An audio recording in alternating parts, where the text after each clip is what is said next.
안녕하십니까, 아비투스입니다. 이번에 제가 다룰 내용은 우리 두뇌가 무언가를 판단할 때 세 가지 원칙에 대해서 말씀드리도록 하겠습니다. 일단 핵심만 먼저 말씀드리면 첫 번째, 달성 가능성입니다. 우리가 어떤 일을 판단하기 전에 이것을 할 수 있는가 없는가, 이거를 먼저 두뇌는 판단한다는 거죠. 두 번째, 호불호입니다. 뭔가가 좋고 싫음인 거죠. 우리가 이전에 했던 경험이 나쁜 경험으로 끝났다고 하면은 우리는 그 경험을 다시 하지 않을 가능성이 높아지는 것처럼, 반대로 우리에게 나쁜 습관임에도 불구하고 그 과정과 경험이 좋았다고 하면은 그것을 반복적으로 하게 되는 그런 원칙인 거죠. 마지막으로 새로움입니다. 우리 인간에게 새로움이라는 것은 진화론적으로 선호되는 현상입니다.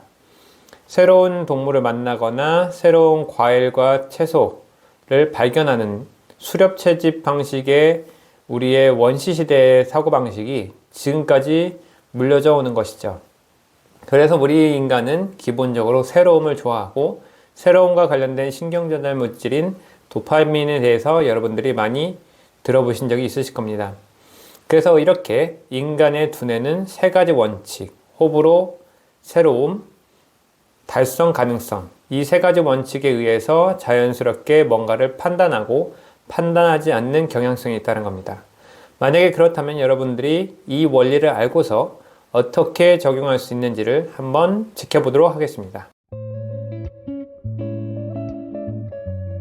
첫 번째, 달성 가능성입니다.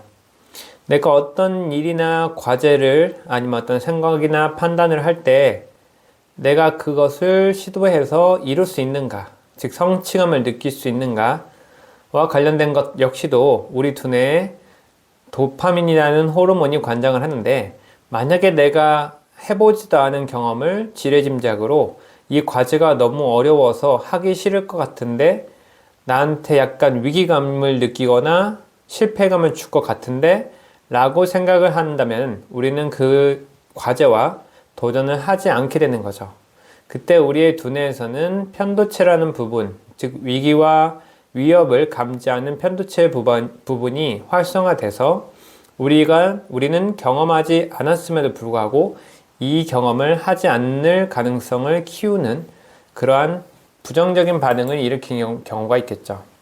근데 이와 관련돼서는 우리가 평소에 갖고 있는 과거의 경험, 현대 컨디션, 감정 상태, 평소에 여러분들이 갖고 있는 삶에 대한 성격, 태도, 이 모든 것들이 반영하고 있다는 것을 이해하시면 좋겠고요. 그래서 많은 혹자들이 이야기하듯이 긍정적인 사고를 갖자라고 하는 이유가 다음에 있는 거죠. 만약에 여러분들이 어떤 과제를 매번 실패하고 잘 이루지 못한다면 다음과 같은 달성 가능성에 대해서 집중해 보시면 좋겠습니다. 쉽게 말해서 여러분들의 목표로 하고 있는 것이 지금 나에게 너무 위기감을 주기 때문에 목표를 줄이자라는 거죠. 즉, 만약에 오늘 책 10페이지를 읽자라고 하면은 10페이지 대신에 한 페이지만 먼저 읽어본다는 거죠. 아무래도 그러면은 조금 더 달성 가능하게 우리 두뇌에서는 위기감 느껴지지 않게 반응하기 때문에 아무래도 좀 더 순탄하게 그 문제를 해결을 하거나 습관을 만드는 데 도움이 되겠죠. 그래서 첫 번째는 과제 자체에 대한 수정, 양을 줄이거나 나눠서 하기, 아니면 단계를 낮추기. 그리고 개인과 관련된 부분에서는 평소에 좋은 컨디션을 유지하기 위한 기초 습관에 집중하기, 다양한 분야에 대한 여러분들의 기초를 다지기, 긍정적이고 개방적인 사고, 일상에서 부정적인 습관을 야기하는 부정적인 요소 제거하기, 일상 수준 높이기, 적당하게 고생을 감내하는 사고방식을 갖기, 다양한 활동을 통해서 다양한 감정을 나누기와 같은 방식이 있습니다.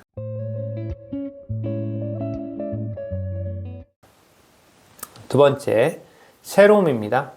새로움이라는 것은 우리가 어떤 일을 할 때 이것이 처음 있는 일인가 라고 생각하면은 그 사람의 성향에 따라서 긍정적 또는 부정적으로 반응하게 되겠죠. 그리고 이 새로움이라는 것은 우리의 인간의 쾌락, 의지, 의욕, 동기를 관장하는 도파민의 호르몬 형성과 연관되어 있는 내용입니다. 그래서 여러분들이 지금 당장 쾌락적인 도파민에 빠지느냐, 아니면은 만족을 지연하는 인간적인 도파민을 갖느냐가 여러분 평생에 큰 영향을 미치게 됩니다. 그래서 여기서 말한 이 새로움이라는 것이 막연하게 무조건 새롭다라고 하는 것 말고 여러분들이 하고 있는 공부, 아니면 운동, 평소 연애, 이런 일상적인 부분에서도 새로움을 느낄 수 있는 것이 핵심입니다. 그래서 우리가 일상은 맨날 똑같은 지루함이라고 이야기하는 사람이 있는 반면에 그 안에서 자기만의 관점과 태도를 통해서 새로움을 발견하는 사람이 진정한 도파민을 잘 관리하는 사람이라고 이야기할 수 있겠죠. 이와 관련돼서 해결 방식은 여러분 스스로 새로움을 느끼기 위한 다양한 전략을 이용하자입니다. 첫 번째, 대상에 대한 수정. 대상에서 즐거움을 느끼지 못한다면 다른 것을 대체한다라는 거죠. 우리 인간은 어느 일정 수준의 행복감에 취해 있다 보면 그 행복감이 당연스럽게 여겨지는 경향이 있기 때문에 또 다른 새로운 대상을 찾아서 새로운 음악이나 악기, 스포츠, 취미생활 분야를 공부하는 것도 상당히 도움이 되겠죠. 그리고 도파민과 관련돼서 개인과 관련된 수정은 첫 번째, 평소와는 다른 관점으로, 방법으로 어떠한 활동을 해본다. 즉, 천천히 해보기, 빠르게 해보기, 먼 관점에서 보기, 내가 갖고 있는 관점의 반대 관점에서 보기 등등의 여러 가지 전략이 있습니다. 두 번째, 특정하게 한 가지 분야에만 집중해 보기. 즉, 내가 지금 어떤 밥이나 스포츠나 영화나 노래를 들을 때도 하나에만 집중을 하는 거죠. 가사말, 그 자막, 배경음악, 여러 가지 기타 등등. 그 중에서 내가 한 곳에만 집중해서 한 곳에서 얻을 수 있는 새로움을 확실하게 발견하는 겁니다. 이것을 제가 평소에 이야기하는 현존감 느끼기라는 방식이 있고요. 세 번째로 개방적인 사고를 갖는 것입니다. 아무래도 개방적인 사고방식의 핵심은 다양한 체험과 사람을 만나는 것이죠.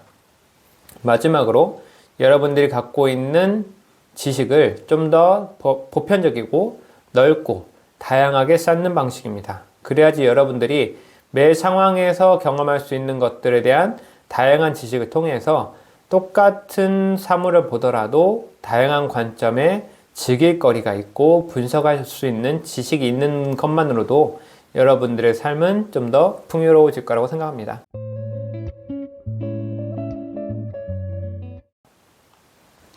마지막입니다. 호불호.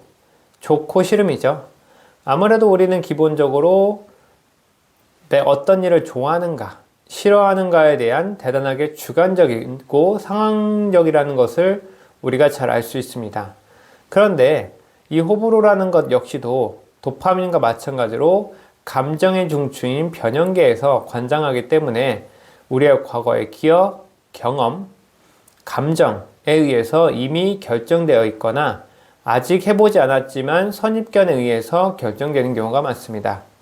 이렇듯 우리가 갖고 있는 본능에 어떻게 저항하느냐에 따라서 여러분들은 새로운 경험에 대해서도 도전적으로 새로움을 느낄 수 있는 반면에 반대로 그렇지 못한 경우가 있는 거죠.